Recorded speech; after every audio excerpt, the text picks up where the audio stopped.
নমস্কার, সিটিভি নিয়ে প্রত্যেকে জানাই স্বাগত। এডুকেশন অনলাইন অনুষ্ঠান নিয়ে আপনাদের সঙ্গে আজকে আমি রয়েছি মণিময়।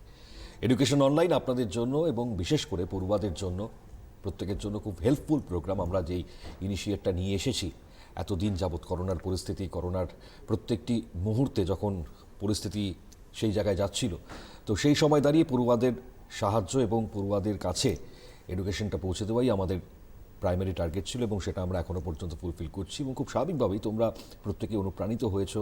প্রত্যেক মুহূর্তে তোমরা যেরকমভাবে টেলিফোন করো এবং সমস্ত কিছু বলো, জানাও আমাদেরকে, তাতে স্বাভাবিকভাবেই আমাদের এই অনুষ্ঠান আমরা এগিয়ে নিয়ে যেতে আরও অনেকটাই আমাদের সুবিধা হচ্ছে। আজকে আমরা যে বিষয় নিয়ে থাকবো সেটা আগে শুরুতেই বলে দিই। আজকে আমরা থাকছি রসায়ন নিয়ে, একাদশ শ্রেণী অর্থাৎ কেমিস্ট্রি, সেটা নিয়ে আলোচনা করবো। এবং আমাদের আলোচ্য বিষয় আজকে পর্যায় সারণী। আর আমাদের সঙ্গে স্যার রয়েছেন, আমি শুরুতে পরিচয় করিয়ে দিই, অতনু মাঝি রয়েছেন স্যার আমাদের সঙ্গে। স্যার স্বাগত। নমস্কার, আমি অতনু মাঝি বলছি। তো আজকে সিটিভি নিউজে এসেছি পর্যায় সারণী ক্লাস করতে, কারণ ক্লাস 11-এ কনসেপ্ট না থাকলে 12-এ অনেকটাই প্রবলেম হয়। সেক্ষেত্রে 11 স্টুডেন্টদের যারা নতুন মাধ্যমিক থেকে সবেমাত্র কেমিস্ট্রি নিয়ে স্টার্ট করেছো, তাই সেক্ষেত্রে খুব প্রবলেম হয়। তাই জন্য আজকে পর্যায় সারণীটা আমি আলোচনা করতে চলেছি। তোমরা দেখো, আস্তে আস্তে ধীরে ধীরে বুঝতে পারবে পর্যায় সারণীতে পিরিয়ডিক টেবিলটা কী জিনিস বা কতগুলো অ্যাটম কীভাবে কী ক্রিয়েট করে, সমস্ত কিছু আজকে আলোচনা করব। তো আজকে আমি আলোচনায় ঢুকি।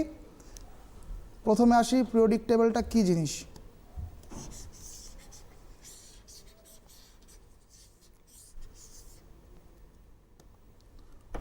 আমরা পিরিয়ডিক টেবিল শুরু করার আগে স্টার্ট করতে চাই অ্যাটমিক স্ট্রাকচার দিয়ে। তো অ্যাটমিক স্ট্রাকচারটাতে প্রথমে আমরা পড়েছিলাম ক্লাস 9-এ বা 10-এ বোর থিওরি।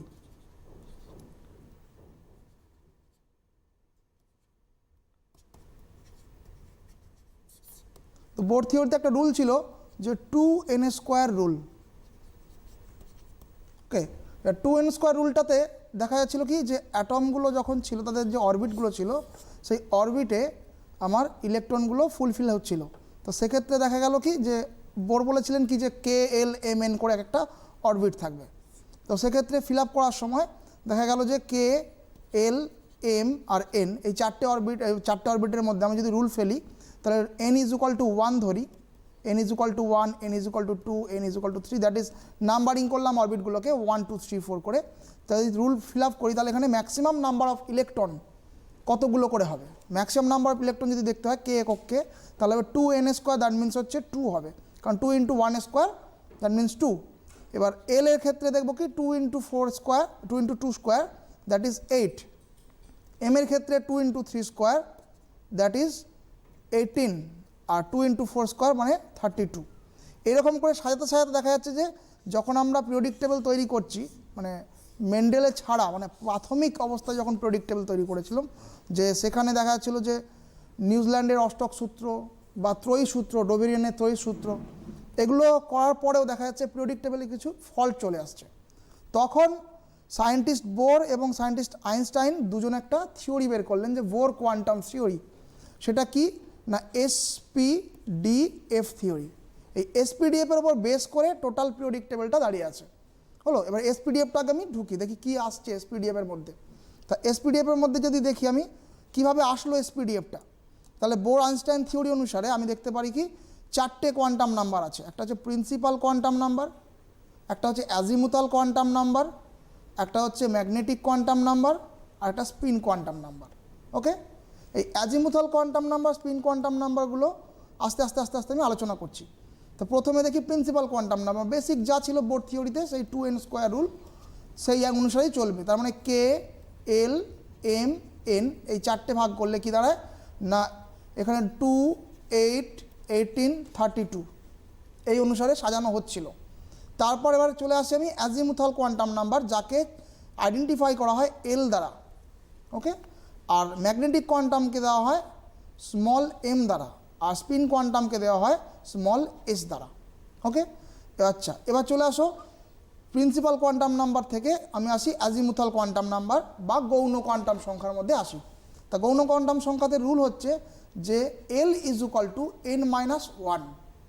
তাহলে n-1 যদি হয়, তাহলে না, তাহলে কে এর ক্ষেত্রে n কত ছিল না 1, তাহলে আমি তখন কি বলতে পারি, কে এর ক্ষেত্রে L = হয়ে যাবে কত 0। এল এর ক্ষেত্রে কত হবে না 2 - 1, দ্যাট ইজ হচ্ছে 1। এম এর ক্ষেত্রে কত হবে, এম এর ক্ষেত্রে হবে তোমার 3 মাইনাস 1 দ্যাট ইজ 2, আর এনের ক্ষেত্রে হবে 4 মাইনাস 1 দ্যাট ইজ 3। এবার চলে আসি ম্যাগনেটিক কোয়ান্টাম নাম্বারের ক্ষেত্রে। ম্যাগনেটিক কোয়ান্টাম নাম্বারের ক্ষেত্রে কি হবে? Magnetic quantum number Einstein theory অনুসারে যে M is a range of L, মানে minus L to up to plus L পর্যন্ত রেঞ্জ। তাহলে রেঞ্জটা কীরকম হবে না 0, 1, 2, 3, 4, আর এইদিকে হবে -1, -2, -3, -4। ওকে, এবার চলে আসো এল যখন 0 তখন এম এর মান কত হবে? এম মানে কি রেঞ্জ বলেছি আমি, তার মানে -0 থেকে +0 দ্যাট ইজ 0, তার মানে কে অরবিটে এম এর মান কত হবে? 0। তাহলে এল অরবিটে কত হবে? তাহলে -1 থেকে +1, কারণ রেঞ্জ বলেছি -L থেকে +L, তার মানে এখানে -1 থেকে আপ টু +1 পর্যন্ত। আর এম এর ক্ষেত্রে কি হবে না -2 থেকে আপ টু +2 পর্যন্ত, আর এন এর ক্ষেত্রে কি হবে -3 থেকে আপ টু +3 পর্যন্ত। তাহলে এখানে আমি অরবিটগুলো দেখে নিই একটা একটা করে কি কি আসছে। আমরা একটু আস্তে আস্তে স্যার যাচ্ছি, হ্যাঁ, এই জায়গাগুলোতে।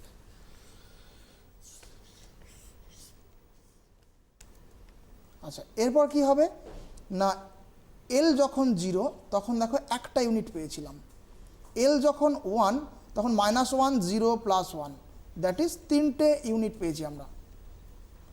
এল যখন 2 তখন 5টা ইউনিট পাবো, 1, 2, 3, 4, 5, -2, -1, 0, +1, +2। এল যখন 3 তখন 7টা ইউনিট পাবো, 1, 2, 3, 4, 5, 6, তার মানে 7টা ইউনিট। তার মানে এটা হয়ে গেল তোমার S, L is equal to 0 S, L is equal to 1 এ সেটা হচ্ছে তোমার P, L is equal to 2 সেটা হলো ডি, আর এল ইজ ইকুয়াল টু 3 সেটা হচ্ছে এফ। তার মানে suspended, principal, diffusion and fundamental, এই 4টে আমি সাব অরবিট পেয়েছি।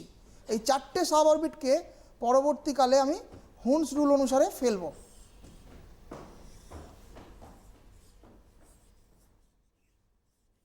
বোর আইনস্টাইন থিওরি কমপ্লিট হওয়ার পর হুন্স রুলে আসি।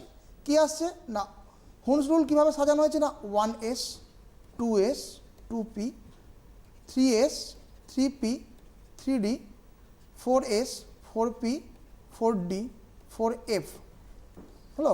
এবার আমি এরকমভাবে আস্তে আস্তে ইলেকট্রনগুলোকে আমি সাজাচ্ছি। প্রথমে তাহলে কী হবে না জাগলিং সিস্টেমে এরকমভাবে ঢুকতে থাকবে, 1s এর পর 2s, 2s কমপ্লিট হওয়ার পর 2p, 3s, 3s কমপ্লিট হওয়ার পর 3p, 4s, দেন 3d, মানে 3p পর 3d আসবে না, 3p পর 4s কমপ্লিট হবে ইলেকট্রন, তারপর 3d-তে আসবে, তারপর 4p-তে আসবে, তারপর 5s-এ আসবে। এইভাবে ইলেকট্রনগুলো আস্তে আস্তে কমপ্লিট হতে হতে হতে যায়। এটা হচ্ছে আব্বাউ প্রিন্সিপাল অনুসারে। তাহলে এবার আমি ওখান থেকে দেখি আমি যে ইলেকট্রন কনফিগারেশনগুলো কীরকম হবে। ধরো 1, 2, 3 করে যদি সাজাই, তার মানে hydrogen, helium, lithium, beryllium, boron, carbon, nitrogen, oxygen, fluorine, তারপর হচ্ছে neon, sodium, magnesium, aluminium, silicon, phosphorus, sulphur, chlorine, argon, potassium, calcium, up to 20 পর্যন্ত করলাম। এবার 21-এর পর থেকে স্টার্ট হবে, সেটা হচ্ছে স্ক্যান্ডিয়াম বা scandium, titanium, vanadium, chromium, manganese, iron, cobalt, nickel, copper আর জিঙ্ক। এতে যদি ইলেকট্রন কনফিগারেশন দেখা যায়, এটা আসবে দেখবে 1s1, 1s2, 1s2, 2s1। কারণ কি আমি বলেছিলাম রুল অনুসারে একটা কমপ্লিট হওয়ার পর আরেকটাতে যাবে জাম্প করতে করতে, তার মানে 1s-এ ম্যাক্সিমাম ইলেকট্রন দুটো করে ধরে এস অরবিটে, সো এখানে দুটো আর এখানে একটা। তাহলে beryllium 1s2, 2s2, boron 1s2, 2s2, 2p1, এখান থেকে আস্তে আস্তে 2p2, 2p3, 2p4, 2p5, 2p6, 2p7, এরমভাবে করতে করতে কমপ্লিট হয়ে যাবে। তাহলে 2p7 হবে না, 2p6 পড়ার পর 3s1, আবার 3s2, আবার অ্যালুমিনিয়ামের ক্ষেত্রে আবার 3s2 কমপ্লিট হওয়ার পর 3p1, তাহলে এখান থেকে 3p2, 3p3, 3p4, 3p5, 3p6, আবার 3p6 যেই কমপ্লিট হয়ে গেল, পিতে ম্যাক্সিমাম ইলেকট্রন থাকে 6, 6 এর পর আবার হয়ে যাবে 4s1, তারপর আসবে ক্যালসিয়াম, তাহলে 4s2, এবার ডি অরবিটে আসবে, তার মানে 4s2 3d1, তারপর এরকমভাবে d1 থেকে d2, d3, d4, d5, d6, d7, d8, d9 আর d10।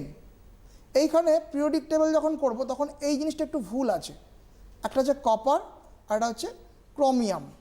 খেয়াল করে দেখো কপারে কত আছে না 3d9 system, that means 4s2 3d9, আর ক্রোমিয়ামের ক্ষেত্রে আছে 4s2 3d4। এবার জিঙ্কের সাথে কম্পেয়ার করো, জিঙ্কে কত আছে না 3d10, দ্যাট মিন্স হচ্ছে ডি অরবিটে আমার 5টা ইলেকট্রন, মানে 5টা অরবিটে সাব অরবিট থাকে, ফলে কি 10টা ইলেকট্রন আমার এন্টার করতে পারে এর মধ্যে। তাহলে এখানে যদি 10টা দিই তাহলে আমার ফুলফিল হয়ে যায়, কিন্তু কপারে আছে কটা 9টা। সো কী করবে, ও 4s2 থেকে একটা ইলেকট্রন এর থেকে ধার নেবে, নিয়ে কি করবে না 4s1 3d10 করবে। আর এক্ষেত্রেও তাই, তাহলে ক্রোমিয়ামের ক্ষেত্রে কি হবে 4s1 আর 3dটা 5 হয়ে যাবে। তবে এটা অ্যাকচুয়াল স্ট্রাকচার কপার আর ক্রোমিয়ামের ক্ষেত্রে। এরপর আসে আমি পিরিয়ডিক টেবিল। তার মানে এই জিনিসগুলো মানে বোর আইনস্টাইন কোয়ান্টাম থিওরিটা ম্যানেজমেন্ট করে মেন্ডেল কি করলো না, মেন্ডেলিভ একটা পিরিয়ডিক টেবিল তৈরি করলো, যেটাকে বলা হয় মডার্ন পিরিয়ডিক টেবিল। তো মডার্ন পিরিয়ডিক টেবিলের ঘর হচ্ছে টোটাল 18টা রো, এরকম 18টা কলাম আর 7টা রো, এরকমভাবে 18টা কলাম করা হয়েছে। 1 2 3 4 5 6 7 8 9 10 11 12 13 14 15 16 17 and 18, 1 2 3 4 5 6 and 7 হলো। এইরকমভাবে উনি জিনিসটাকে কেটেছেন। এগুলোকে বলছে কি যে পিরিয়ড।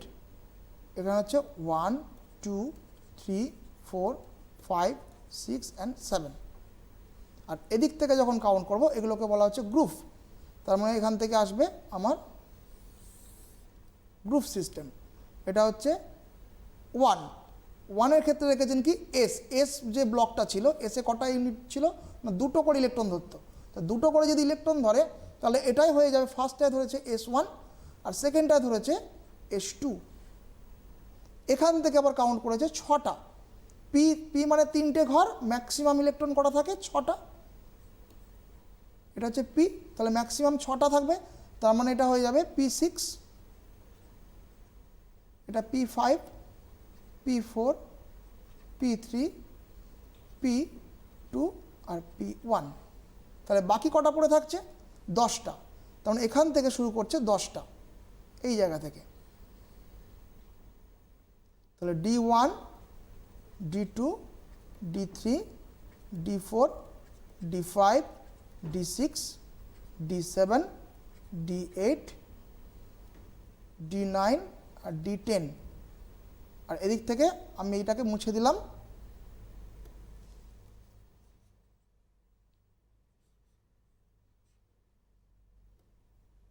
D10 এর পর পিতে 6টা হয়, P1, P2, P3, P4, P5 and P6। ওকে, তাহলে এবার আমি ফিল আপ করতে করতে যাবো। কিরকম হাইড্রোজেনে কী ছিল না 1s1, দেখো এখান থেকে মেলাও 1s1, তাহলে এখানে চলে আসবে হাইড্রোজেন। 1s2 হিলিয়াম, তাহলে হিলিয়ামের ক্ষেত্রে যেহেতু ওটা নিষ্ক্রিয় গ্যাস বা ইনার্ট গ্যাস, ওর প্রপার্টিটাকে একটা সিরিজের মধ্যে ফেলা হয়েছে, যেটা হচ্ছে গ্রুপ 18 বলা হয় বা P6 গ্রুপ, এটাতে হচ্ছে হিলিয়াম চলে এলো। তারপর চলে আসলো লিথিয়াম, অ্যাজ ইউজুয়াল যেরকম আছে লিথিয়াম 1s2 2s2 2s1, তাহলে 2s1 এর ক্ষেত্রে হবে লিথিয়াম। তারপর আসবে বেরিলিয়াম 1s2 2s2, তারপর আসবে বেরিলিয়ামের পর বোরন, তার মানে 1s2 2s2 2p1, তাহলে 2p1 এ আসবে বোরন। তারপর আসবে 1s2 2s2 2p2, তারপরে কার্বন। তারপরে আসবে কি নাইট্রোজেন, তারপরে আসবে অক্সিজেন, তারপর ফ্লুরিন, তারপর হচ্ছে নিয়ন, 10-এরটা হচ্ছে নিয়ন হলো। আবার 11 1s2 2s2 2p6 3s1 3s1 দেখো 3 আর s1 এর ঘর এটা, তাহলে 3s এ তাহলে কি ঢুকবে না সোডিয়াম, সোডিয়ামের পর 3s1 হলো 3s2 তাহলে হচ্ছে ম্যাগনেসিয়াম, তারপর আসবে অ্যালুমিনিয়াম, অ্যালুমিনিয়াম দেখো আবার p1 এর ঘরে 3s2 3p1 তাহলে এখানে আসবে অ্যালুমিনিয়াম, তারপর আসবে কি অ্যালুমিনিয়ামের পর সিলিকন 14, তারপর ফসফরাস 15 3p3, তারপর 3p3-তে ফসফরাস এলো, তারপর সালফারে আসবে, তারপর ক্লোরিন, তারপর আর্গন, আর্গনের পর আবার চলে আসে পটাশিয়াম, পটাশিয়ামে কি আছে না 3p6 4s1 দেখো 4s1-এ আমি নিয়ে নিচ্ছি পটাশিয়াম, পটাশিয়ামের পর কি আসবে না ক্যালসিয়াম 20 তাহলে কি আসবে না 4s2 দেখো 4s2-তে আমি ক্যালসিয়াম নিয়ে নিলাম, ক্যালসিয়ামের পর দেখো স্ক্যান্ডিয়াম, স্ক্যান্ডিয়াম কত আছে 4s2 3d1, এই যে 3d1 4s2 এখানে স্ক্যান্ডিয়াম ঢুকে গেল, স্ক্যান্ডিয়ামের পর কি টাইটেনিয়াম, টাইটেনিয়ামের পর ভ্যানাডিয়াম, ভ্যানাডিয়ামের পর ক্রোমিয়াম, ওই যে বলেছিলাম 4s2 3d4, ক্রোমিয়ামের পর কি আসবে ম্যাঙ্গানিজ, ম্যাঙ্গানিজের পর আয়রন, আয়রনের পর কি আসবে cobalt 3d7 4s2 3d7 that means 27 তাহলে এখানে আসলো কোবাল্ট, কোবাল্টের পর কি আসবে নিকেল 3d8 সিস্টেম, নিকেল মানে 4s2 3d8, আচ্ছা 3d9-এ কি আছে কপার হলো, তাহলে কপার কি আছে 4s2 3d9 আর জিঙ্ক আছে 3d10 হলো। আচ্ছা এরপর আমরা এই পর্যন্ত প্র্যাকটিস করব 11 স্টুডেন্টদের জন্য বা 10 স্টুডেন্টদের জন্য, এটা খুব একটা ইম্পর্টেন্ট দরকার জিনিস, এখানে প্রচুর কোশ্চেন আছে বিভিন্ন ভ্যারাইটিস কোশ্চেন, তো এখান থেকে যদি পরপর ফিল আপ করে আসি বাকিগুলো তোমরা বাড়িতে প্র্যাকটিস করবে এভাবে লিখে লিখে লিখে লিখে, তাহলে কি আসবে হাইড্রোজেন লিথিয়াম সোডিয়াম পটাশিয়াম, দেন হচ্ছে রুবিডিয়াম আরবি, রুবিডিয়াম সিজিয়াম সিএস, তারপর হচ্ছে ফ্রান্সিয়াম এফআর, তারপর আছে বেরিলিয়াম ম্যাগনেসিয়াম ক্যালসিয়াম স্ট্রনসিয়াম আর বেরিয়াম রেডিয়াম। আচ্ছা এখানে স্ক্যান্ডিয়াম ইটারবিয়াম আর এখান থেকে আসবে ল্যান্থানাম LA, ল্যান্থানাম এখানকার দেখবে বইয়ে স্টার দেওয়া আছে, কেন স্টার দেওয়া আছে কারণ ল্যান্থানাম থেকে লুটেশিয়াম পর্যন্ত টোটাল যে মৌলগুলো থাকে সেই মৌলগুলোকে বলা হয় ল্যান্থানাইড সিরিজ, ল্যান্থানাইড সিরিজের স্পেশাল বৈশিষ্ট্য আছে, তোমাদের ক্লাস 12-এর চ্যাপ্টার রয়েছে lanthanides and actinides that means D and A block group, ওটা তোমরা ক্লাস 12-এ গিয়ে পড়বে, ক্লাস 11 ওটা নেই। তারপরে চলে আসো এখান থেকে শুরু করি জিঙ্ক ক্যাডমিয়াম মার্কারি Hg হলো, কপার আছে কপারের পর সিলভার, তারপর হচ্ছে gold Au, nickel palladium PD and PT, palladium এবং প্ল্যাটিনাম। আচ্ছা এদিক থেকে চলে আসো boron aluminium gallium indium IN and thallium TL। আচ্ছা কার্বন সিরিজটা দেখো, কার্বন সিরিজে আছে কত carbon silicon germanium GE germanium, তারপরে টিন SN আর হচ্ছে লেড PB, তারপর হচ্ছে nitrogen phosphorus arsenic antimony AS antimony SB আর বিসমাথ BI হলো, অক্সিজেন সালফার সেলেনিয়াম টেলেনিয়াম আর পোলোনিয়াম। আচ্ছা ফ্লুরিন ক্লোরিন ব্রোমিন আয়োডিন আর অ্যাস্টাটিন। ওকে বাকিগুলো তোমরা দেখে দেখে আস্তে আস্তে ট্রাই করবে এবং ফিল আপ করে নেবে। আমি একবার সুন্দর করে জিনিসটা দেখিয়ে দিই তাহলে তোমরা বুঝতে পারবে পিরিয়ডিক টেবিলটা। এই দেখো এইরকমভাবে পিরিয়ডিক টেবিলগুলো সাজানো আছে। প্রথমে আছে কি গ্রুপ 1, এটাই চলে আসে গ্রুপ 1 এটাকে বলা হয়। তাহলে গ্রুপ 1 গ্রুপ 2 এটা গ্রুপ 3 গ্রুপ 4 গ্রুপ 5 গ্রুপ 6 করে করে এই পর্যন্ত গ্রুপ 11, আবার এখান থেকে বাকি 6টা, আবার টোটাল 18টা গ্রুপ রয়েছে আমার। তা প্রথম গ্রুপটা যেটা রয়েছে গ্রুপ 1, কারা কারা রয়েছে কোন কোন মৌলগুলো না hydrogen lithium sodium potassium rubidium caesium and francium. এই যে গ্রুপটা এটাকে বলা হয় ক্ষার ধাতু। কেন না এরা খুব দ্রুত ক্ষার ধাতু মানে ক্ষার উৎপন্ন করতে পারে। আচ্ছা, গ্রুপ টুতে চলে আসো। ক্ষারীয় মৃত্তিকা ধাতু বলা হয় গ্রুপ টুটা। কারা কারা রয়েছে না, beryllium, magnesium, calcium, strontium, barium and radium. এই রেডিয়ামটার একটা ব্যাপার পরে আমি বলছি আলোচনাতে, আগে জেনে নিই গ্রুপ টুটাকে কী নামে চিহ্নিত করা হয়। গ্রুপ টুটাকে বলা হয় ক্ষারীয় মৃত্তিকা ধাতু। আচ্ছা, এরপর চলে আসি আমি গ্রুপ 11 যেটা রয়েছে, দেখো গুণে দেখো 1 2 3 4 5 6 7 8 9 10 অ্যান্ড 11 গ্রুপে কারা কারা রয়েছে না, copper, silver and gold. Copper, silver, gold দিয়ে আগেকার দিনের মানুষরা কী করতো না, কয়েন তৈরি করতো বা মুদ্রা তৈরি করতো।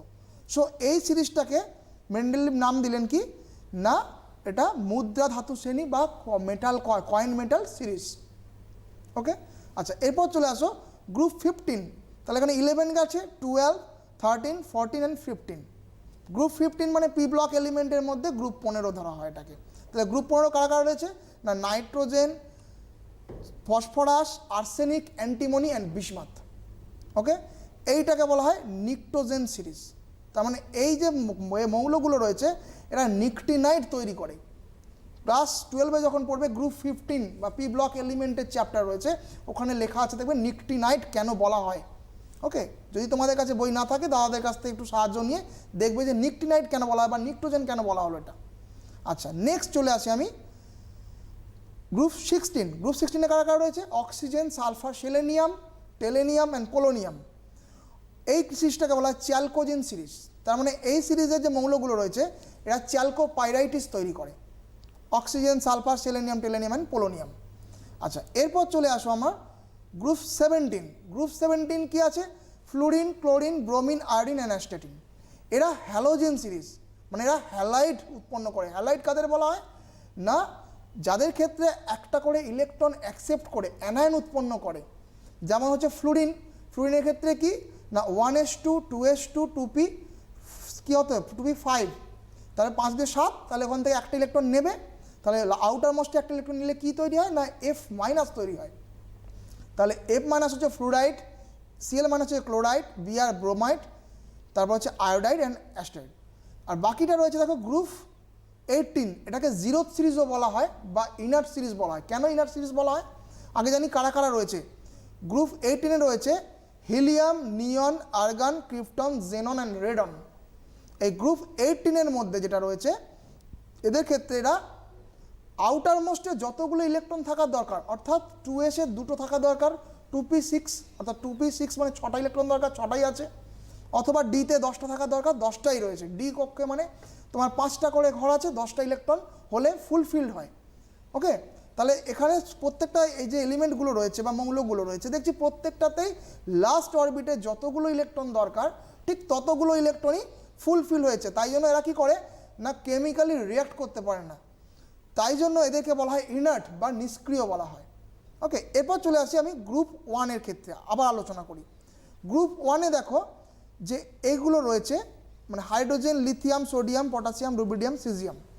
এদের ক্ষেত্রে কি হয় না 3s1 4s1 5s1 মানে s1 রয়েছে আউটার মোস্টে, ফলে ওই একটা ইলেকট্রন ছেড়ে দিলে তাহলে কি হয় না অক্টেভ ফিল আপ হয়ে যায়। অক্টেভ রুল কাকে বলে না, লাস্ট কক্ষে পি ব্লকের ক্ষেত্রে বা এস ব্লকের ক্ষেত্রে 2টো, ওটা ডুয়েল থিওরি বলে। আর অক্টেভ রুল হচ্ছে পি কক্ষে বা ডি কক্ষে 8টা করে, মানে পি কক্ষে 8টা ইলেকট্রন দরকার, এই 8টা ইলেকট্রনকে আমার লাস্ট কক্ষে অ্যাকসেপ্ট করা। ওই লাস্ট কক্ষে 8টা ইলেকট্রন অ্যাকসেপ্ট করাকে বলা হয় অক্টেভ থিওরি। তো অক্টেভ থিওরি যদি মানতে হয় এদেরকে, যদি স্টেবিলিটি পেতে হয় তাহলে কি হবে না এরা ক্যাটায়ন উৎপন্ন করে প্রত্যেকে, এবং এদের জারণ সংখ্যা কত হয় না +1, কারণ 3s মানে s1 রয়েছে, so 1 electron can donate and create a cation. তার মানে এখান থেকে ভ্যালেন্সি কত হলো গ্রুপ 1-এর, সেটা হচ্ছে +1। এবার এটাতে চলে আসে গ্রুপ 2, তাহলে ভ্যালেন্সি কত হবে 3s2 4s2 5s2 করে রয়েছে, সো 2টো ইলেকট্রন আমার কী করবে না ছেড়ে দেবে বা ডোনেট করে দেবে, ফলে কী হবে অক্টেভ রুলটা ফিল আপ হয়ে যায়, ফলে ক্যাটায়ন উৎপন্ন করে। তাই জন্য এদের ক্ষেত্রে প্রত্যেকের জারণ সংখ্যা কত না তোমার +2। আচ্ছা, এবার চলে আসে পি ব্লক এলিমেন্ট রয়েছে যারা যারা রয়েছে এদের ক্ষেত্রে হয় +3 হতে পারে, +4 হতে পারে। এখান থেকে নাইট্রোজেন থেকে শুরু হয় অ্যাকসেপ্টিং, ইলেকট্রন অ্যাকসেপ্ট করে অক্টেভ রুল ফিল আপ করে। নাইট্রোজেনের ক্ষেত্রে কত ছিল না 1s2 2s2 2p3, তাই তো, তার মানে 2p3 হলে তার মানে 2s2 2p3 মানে 5টা, সো 3 ইলেকট্রন অ্যাকসেপ্ট করবে এবং অক্টেভ রুলটা ফিল আপ করবে। তো ফলে কী হবে, নাইট্রোজেনে -3।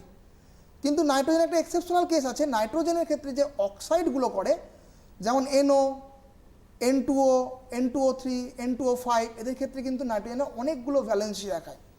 ওকে, +1 থেকে আপ টু +5 অথবা -1, -2, -3 করে দেখায়। আচ্ছা, অক্সিজেনের ক্ষেত্রে কি হয়, অক্সিজেন দুটো ইলেকট্রন অ্যাকসেপ্ট করে অক্টেভ রুল ফিল আপ করে, তাই জন্য অক্টেভ এর ক্ষেত্রে -2 হয়, এই সিরিজে -2 ভ্যালেন্সি। আচ্ছা, এদের ক্ষেত্রে কত হয় না, fluorine, chlorine, bromine, iodine, astatine, এদের ক্ষেত্রে হয় -1 ভ্যালেন্সি। ওকে, আর এদের ক্ষেত্রে 0, কারণ এরা কোনো রিয়াক্ট করতে পারে না, যা ফিল আপ ছিল তাই ফিল আপ হয়ে আছে। এবার চলেছে দেখো, এখানে দেখো একটু হালকা ব্লুইশ কালারে রয়েছে, মানে যেটা তোমার আকাশি কালার তার থেকে একটু হালকা। কারা কারা না, সিলিকন, জার্মেনিয়াম, আর্সেনিক, অ্যান্টিমনি, এই যেগুলো টেলেনিয়াম, এগুলোর ক্ষেত্রে কি হয়, একটা সিরিজে ভাগ করা হয়েছে, এগুলোকে নাম দেওয়া হয়েছে, এগুলোকে বলা হয় তোমার মেটালয়েড সিরিজ। তাহলে মেটালয়েড সিরিজ জানতে গেলে আগে জানতে হবে মেটাল কাকে বলে। মেটাল কাকে বলে না, যে সমস্ত মৌলগুলি খুব তাড়াতাড়ি তড়িৎ পরিবহন করতে পারে এবং তাপ পরিবহন করতে পারে, তাদেরকে বলা হয় মেটাল বা ধাতু। তাহলে মেটাল হতে গেলে কি করতে বলেছি, যে ইলেকট্রনটাকে ডোনেট করতে হবে। তা ইলেকট্রন যদি ডোনেট করতে হবে, কারা ভালো করবে, ডান দিকেরগুলো না বাঁ দিকেরগুলো? তা ডান দিকেরগুলো খেয়াল করে দেখো যে এরা ইলেকট্রন অ্যাকসেপ্ট করছে, সো এগুলো নন মেটাল। এই যে কার্বন, নাইট্রোজেন, অক্সিজেন, ফ্লুরিন, এরা হচ্ছে নন মেটাল। আর এদের ক্ষেত্রে দেখো এই যে সোডিয়াম, ম্যাগনেসিয়াম বা এখানে তোমার ক্যালসিয়াম, পটাশিয়াম, এরা কী করে, ইলেকট্রন ডোনেট করে। তার মানে কি তড়িৎ পরিবহন করতে গেলে কি লাগবে না, ইলেকট্রনকে আমার ইলেকট্রন তড়িৎ ক্যারি করে, মানে ইলেকট্রনগুলো তড়িৎকে ক্যারি করে করে করে নিয়ে যায়, তাই জন্য এরা কি হয়ে গেল না মেটাল সিরিজ। এই যতগুলো ধাতু দেখছো এখানে, একমাত্র হাইড্রোজেন বাদ দিয়ে লিথিয়াম, বেরিলিয়াম, সোডিয়াম, ম্যাগনেসিয়াম, এইগুলো বলা হয় কি না মেটাল, প্রত্যেকটা মেটাল। আচ্ছা, এবার চলে আসো পি ব্লক এলিমেন্টে কারা কারা মেটাল। পি ব্লক এলিমেন্টে আছে দেখো এখানে পোলোনিয়াম, অ্যাস্টাটিন, বিসমাথ, লেড, যে নিচের দিকেগুলো বা আয়োডিন, এগুলো হচ্ছে মেটাল। হলো, যত নিচের দিকে যায় কি হয় না, পরমাণু ব্যাসার্ধ বাড়ে, কারণ পর্যায়বৃত্ত ধর্মতে তোমরা পড়েছো অলরেডি হয়তো, যে পর্যায়বৃত্ত ধর্মতে যদি আমি বাম দিক থেকে ডান দিকে যাই, তাহলে একটা পর্যায়ের ক্ষেত্রে একটা কক্ষপথ ফিক্স থাকে। তাহলে কক্ষপথ যদি ফিক্স থাকে এবং ইলেকট্রন যদি একটা করে এন্টার করে, তাহলে কি হবে না, ইলেকট্রন এন্টারের সাথে সাথে সেন্টার যেটা হচ্ছে নিউক্লিয়াসের অ্যাট্রাকশন ফোর্সটা বেড়ে যায়, ফলে কি হয়, ইলেকট্রনগুলোকে ধীরে ধীরে ধীরে ধীরে নিজের দিকে টানতে থাকে, ফলে আকারগুলো ছোট হয়, এবং যত আকার ছোট হবে তত কি হবে, সে পোলারাইজড হতে থাকবে এবং নিজেকে আস্তে আস্তে ছোট করার মাধ্যমে ইলেকট্রোনেগেটিভিটি ক্রিয়েট করে। ওকে, ফলে ফ্লুরিন কি হয়, এখানে মোর ইলেকট্রোনেগেটিভ হয়ে যায়, আর এদিকে মোর পজিটিভ হচ্ছে সিজিয়াম। এবার আমি আসি নিচের দিকে, আপ টু ডাউন যদি আমি পিরিয়ডিক প্রপার্টি আলোচনা করি, তাহলে যদি আপ টু ডাউন দেখি, তার মানে দেখবে খেয়াল করে যদি ইলেকট্রন কনফিগারেশনগুলো হুন্স রুল অনুসারে বা তোমার বোর্ড থিওরি অনুসারে দেখো, বই চার্টে লেখা আছে দেখবে 1:2 2:2 করে যেগুলো লেখা ছিল, দেখবে এখান থেকে আপ টু ডাউন যদি নামি, তাহলে একটা করে অরবিট আমার বেড়ে যায়। ওকে, KLMN করে অরবিটগুলো বাড়ে। যদি অরবিট বাড়ে, নাম্বার অফ অরবিট যদি ইনক্রিজ হয়, তাহলে কি হবে না, স্ট্রাকচারটাও ইনক্রিজ হতে থাকবে, এবং যত স্ট্রাকচার ইনক্রিজ হবে তখন কি হবে না, ধীরে ধীরে ধীরে ধীরে ইলেকট্রনকে ত্যাগ করার প্রবণতা খুব বেড়ে যাবে। কারণ কি, যত আকৃতি বড় হবে, ধরো আমি এরকম নিলাম যে আকৃতিটা বড় হচ্ছে,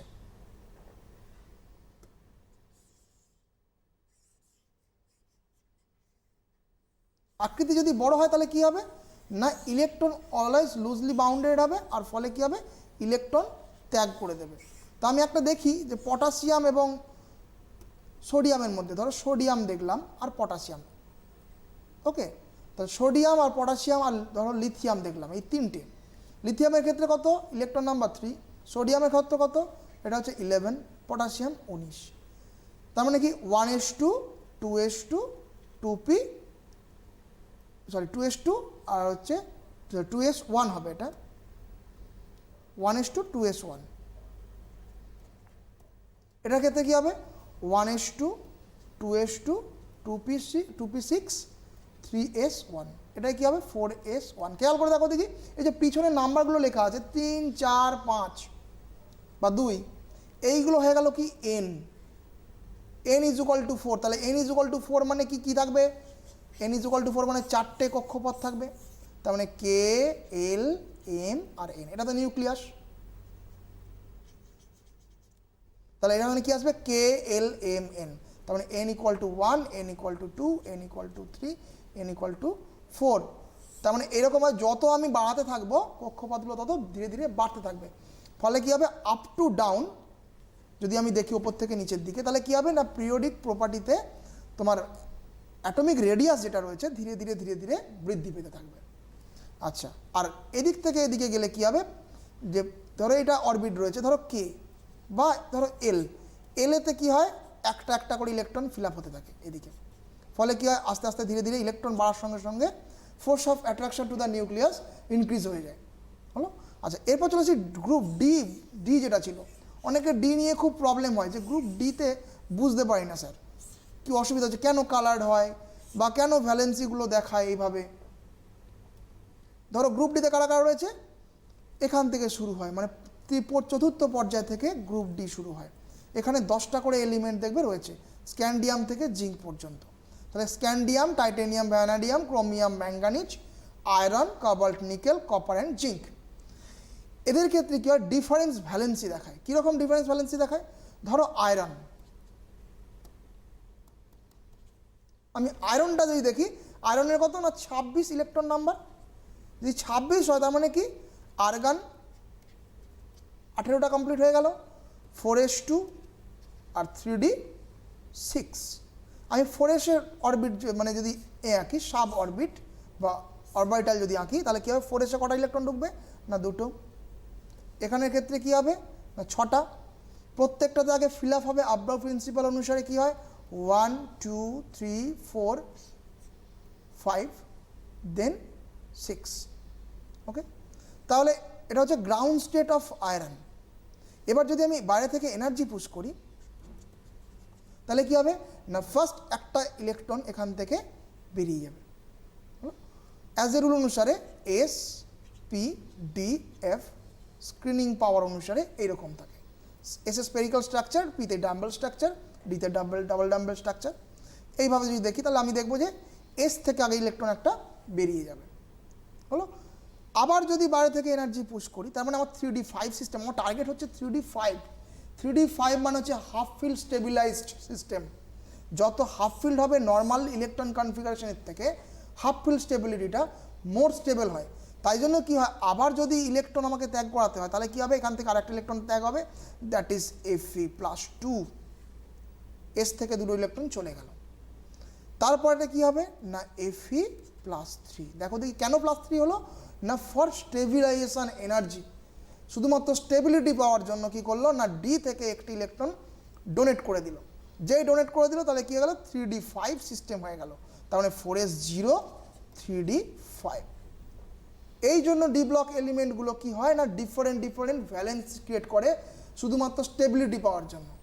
আর এই ডিফারেন্ট ভ্যালেন্স ক্রিয়েট করার জন্য এদেরকে বলা হয় সন্ধিগত মৌল। ওকে, সন্ধিগত মৌল কারা নয়, একটা কোশ্চেন আছে, সন্ধিগত মৌল এদের মধ্যে আবার কারা পড়ে না। খেয়াল করে দেখো এখানে সন্ধিগত মৌল কাদের বলা হচ্ছে না, স্ক্যান্ডিয়াম থেকে আপ টু জিঙ্ক পর্যন্ত। স্ক্যান্ডিয়াম থেকে যদি জিঙ্ক পর্যন্ত দেখি তাহলে কারা রয়েছে, scandium, titanium, vanadium, chromium, manganese, iron, cobalt, nickel, copper, zinc. এই জিঙ্ক যেটা রয়েছে, জিঙ্কের ইলেকট্রন কনফিগারেশন হচ্ছে যে আর্গান 4s2 3d10। তাহলে খেয়াল করে দেখো আমার আর্গান 4s2 3d10 যদি দেখি, তার মানে 4s2 3d10। তার মানে 4s-এ 2টো ইলেকট্রন থাকা দরকার, দুটোই আছে, আর ডিতে 5টা ঘরে 10টা ইলেকট্রন থাকার দরকার। তো আমার 10টা ইলেকট্রনই রয়েছে, 1 2 3 4 5 6 7 8 9 and 10, আর এখানে 4s2। ফলে কি দেখো অল সাবসেলার কমপ্লিটেড। সো এখান থেকে চাইবে না যে একটা করে ইলেকট্রন আমি যদি এনার্জি পুশ করি ইলেকট্রন বেরিয়ে যাক, একমাত্র এস থেকে 2টো ইলেকট্রন বেরিয়ে গিয়ে Zn+2 ভ্যালেন্স ক্রিয়েট করে। That means Zn can show 1 valency. আর ডি ব্লকের প্রপার্টি কী বলেছিলাম, যে ডি ব্লক সন্ধিগত মৌল হবে তখনই যখন হচ্ছে ডিফারেন্ট ভ্যালেন্স ক্রিয়েট করবে। কিন্তু জিঙ্কের ক্ষেত্রে দেখা যাচ্ছে কি একমাত্র ফোরেস্ট থেকে দুটো ইলেকট্রন বেরিয়ে গিয়ে এ কী করছে না সিঙ্গেল ভ্যালেন্স ক্রিয়েট করছে যে Zn+2, তাই জন্য জিঙ্ককে বলা হয় না সন্ধিগত মৌল। এবং জিঙ্ক সেক্ষেত্রে বিভিন্ন কালারও শো করতে পারে না। সন্ধিগত মৌলের একটা প্রপার্টি ছিল কি কালার্ড শো। কেন কালার্ড হয় তার মানে এখানে খেয়াল করে দেখবে ডি টু ডি ট্রানজিশন যখন ক্লাস 12-এ উঠবে তখন দেখবে একটা জটিল যৌগ বা কমপ্লেক্স সল্ট বলে একটা চ্যাপ্টার রয়েছে, ওখানে ডি টু ডি ট্রানজিশন হয়। তার মানে ডি ব্লকের যে ঘর রয়েছে 5টা, এগুলো স্প্লিট হতে থাকে। 5টা ঘর এখানে হায়ার স্টেবিলিটি লোয়ার স্টেবিলিটি করে স্প্লিট হতে থাকে এবং সেক্ষেত্রে ডি ব্লক একটা কমপ্লেক্স সল্ট ক্রিয়েট করে। কমপ্লেক্স সল্ট মানে কি না এইরকম আসে যে X third bracket of Y এটা Z to the power N, এই ফর্মুলা ক্রিয়েট করে। যখন জলে ডিজলভ করি এক্স ধরো একটা ক্যাটাইন ক্রিয়েট করলো, আর থার্ড ব্র্যাকেট যেটা রয়েছে Y Z N, Y Z ধরো Y Z power base N, এটা কী হয় নেগেটিভ ক্রিয়েট করে। এরপর যদি ফার্দার জলে ডিজলভ করি বা ওয়াটারে ডিজলভ করি তাহলে সেক্ষেত্রে কী হবে না এটা কোনো দিনই গুলবে না, নন ডিজেবল। তাহলে এখান থেকে আমি কি বলতে পারবো যে এটাকে বলা হয় জটিল যৌগ। তার মানে ডি ব্লকে যতগুলো এলিমেন্ট আছে ম্যাক্সিমাম ক্ষেত্রে কী হয় না জটিল যৌগ ক্রিয়েট করে। তো জটিল যৌগ যদি ক্রিয়েট করে তাহলে এখানে কালার শো করে, তখন ডি টু ডি ট্রানজিশন হয়। আচ্ছা, এরপর চলে আসি আমি ইলেকট্রোনেগেটিভিটি বা তড়িৎ ঋণাত্মকতা। কাকে বলে তড়িৎ ঋণাত্মকতা? যখন কোনো একটা কোভ্যালেন্ট বন্ড ক্রিয়েট করবে কোনো একটা মৌল, এখানে খেয়াল করে দেখো গ্রুপ 17-র সঙ্গে গ্রুপ 17 কারা রয়েছে না chlorine fluorine bromine iodine astatine. এখানে গ্রুপ 1 কারা রয়েছে সোডিয়াম পটাশিয়ামগুলো রয়েছে। তাহলে সোডিয়ামের সঙ্গে যদি গ্রুপ 17 দেখি আমি তাহলে কী হবে না NaCl হলো। এক্ষেত্রে কী হয় না আয়নিক বন্ড ক্রিয়েট করে। এবার যদি আমি দেখি এইচের সঙ্গে Cl বা যদি হ্যালোজেনের সঙ্গে halogen inter halogen compound create করে Cl2 Br2 I2, এদের ক্ষেত্রে কী ধরনের বন্ড দেখা যায় না কোভ্যালেন্ট বন্ড দেখা যায়। কীরকম ধরনের কোভ্যালেন্ট বন্ড দেখা যায় দেখো দেখাই। কোভ্যালেন্ট বন্ড ক্রিয়েট করতে গেলে কি হয় না ইলেকট্রন পেয়ার শেয়ার হয়। তোমরা ক্লাস 11-এর যে চ্যাপ্টারটা বন্ডিং চ্যাপ্টারটা পড়েছো, যে অ্যাটমিক স্ট্রাকচারের পরে দেখবে পিরিয়ডিক টেবল দেন বন্ডিং, কেমিক্যাল বন্ডিং, যেটা কেমিক্যাল বন্ডিংয়ে দেখবে বন্ড 4টে তোমরা শিখেছিলে। সেটা হচ্ছে যে তোমার আয়নিক বন্ড, আমরা 7 মিনিট পাচ্ছি, হ্যাঁ, কোভ্যালেন্ট বন্ড, ওকে, আর কোঅর্ডিনেট বন্ড। তা কোভ্যালেন্ট বন্ডটা হচ্ছে যে কীরকম না ইলেকট্রন দুজনের মধ্যে শেয়ার হবে। ধরো এইচ রয়েছে এখানে একটা ইলেকট্রন, আর এখানে ক্লোরিনের দেখবে 2, 4, 6টা অ্যান্ড 7টা। ফলে কী হয় দুজনের মধ্যে বন্ড শেয়ার হয়। ফলে কি হয় না এইচ সিঙ্গেল বন্ড Cl। এবার যে ইলেকট্রন জোটটা তৈরি হলো, এই ইলেকট্রন জোটটা যে বেশি নেগেটিভ হবে, chlorine is more negative than hydrogen, so এখানে plus minus del charge create করবে, পার্শিয়ালি চার্জ ক্রিয়েট করবে। ফলে কী হবে নিজের কেন্দ্রের দিকেও টানতে থাকবে ইলেকট্রনটাকে। সো এই ধরনের যে টানার ক্ষমতা বা অ্যাকসেপ্টিং করার ক্ষমতা, সেটাকে বলা হয় ইলেকট্রোনেগেটিভিটি। তো আমি দেখব যে পিরিয়ডিক প্রপার্টিতে যে ইলেকট্রোনেগেটিভিটি কোন দিক থেকে কোন দিকে কী হয়। বাম দিক থেকে যত ডান দিকে যাবো ইলেকট্রোনেগেটিভিটি তত বাড়বে, কারণ হচ্ছে আকার যত ছোট হয় তত কী হয় পার্শিয়ালি ইলেকট্রন চার্জ সেটা বেশি শেয়ার হয়। আর আপ টু ডাউন যদি দেখি তাহলে আপ টু ডাউনের ক্ষেত্রে দেখবো আমি যে ইলেকট্রোনেগেটিভিটি কমে যায়, কারণ হচ্ছে ইলেকট্রনের মানে অ্যাটমিক স্ট্রাকচার বাড়ার সঙ্গে সঙ্গে ইলেকট্রোনেগেটিভিটিটা কমে যায়। আচ্ছা, এরপর চলে আসো আমার পোলোনিয়াম অ্যাস্টার্টিন আর বিসমাথ, এই সিরিজটা একটু আলোচনা করি। পোলোনিয়াম অ্যাস্টার্টিন আর বিসমাথের ক্ষেত্রে যে পোলোনিয়াম, এখান থেকে কিন্তু রেডিও অ্যাক্টিভ কম্পাউন্ড শুরু হয়। তারা একটা বলে রাখি যে একটা 11 বা 10 কোয়েশ্চেন পড়ে যে পিরিয়ডিক প্রপার্টির মধ্যে কোনটা পড়ে না।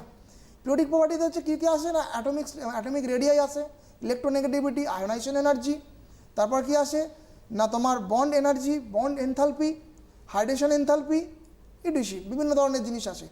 একটা কোশ্চেন আসে যে পিরিয়ডিক প্রপার্টি নয় কোনটা, সেটা হচ্ছে রেডিও অ্যাক্টিভিটি। রেডিও অ্যাক্টিভিটি যারা ফিজিক্সে মডার্ন ফিজিক্স নিয়ে পড়েছে হয়তো তারা পড়তে পারবে, যারা বায়োকেমিস্ট্রি আছে তারা ফিজিক্স পাবে না বা পেলেও পেতে পারো। সেক্ষেত্রে মডার্ন ফিজিক্সে দেখবে রেডিও অ্যাক্টিভিটি বলে একটা জিনিস আছে। রেডিও অ্যাক্টিভিটিটা কি না N/P যদি রেশিও আইসোটোপের ক্ষেত্রে ধরো এক্স এ এটা বি, এ হয়ে গেল কি না ইলেকট্রন নাম্বার অফ ইলেকট্রন, আর এটা হচ্ছে number of neutron plus proton. এই নিউট্রন প্লাস প্রোটন থেকে যদি নিউট্রনটা বের করতে পারি, সাপোজ ধরো এখানে হাইড্রোজেন 1 and 1 প্রোটিয়াম যেটা, বা হাইড্রোজেন 1 2 ডয়টেরিয়াম, এর ক্ষেত্রে electron is equal to 1, proton is equal to 1, neutron is equal to 1। আর এর ক্ষেত্রে নিউটন ইজ ইকুয়াল টু 0। তাহলে এন বাই পি যদি রেশিও দেখি তাহলে সেক্ষেত্রে দেখবো যদি greater than is equal to 1.5 হয়, that is radioactive compound. Okay, প্রথম রেডিও অ্যাক্টিভ কম্পাউন্ড যখন ক্রিয়েট করা হয়েছিল হেনরি বেকারের উনি ক্রিয়েট করেছিলেন তো ইউরেনিয়াম নিয়ে, পটাশিয়াম ইউরেনিয়াম সালফাইড। ওকে, তারপর পোলোনিয়াম আবিষ্কার করেছিলেন কে, মাদাম কুরি। তারপরে আসছিল ইউরেনিয়াম 92 284 বা 235, ইউরেনিয়াম 92 235। এদের ক্ষেত্রে নিউটন আর প্রোটনের অনুপাত দেখবে ক্যালকুলেশন করে অলওয়েজ গ্রেটার দ্যান 1.5। তা আমি যদি পিরিয়ডিক টেবিলটাতে দেখি এখানে দেখবে বিসমাথ 83 রয়েছে, আর পোলোনিয়ামে দেখবে 84। পোলোনিয়ামের ক্ষেত্রে যে আইসোটোপটা পাবে তোমরা ক্যালকুলেশন করে দেখবে যে গ্রেটার দ্যান 1.5 N/P রেশিও হচ্ছে কিনা।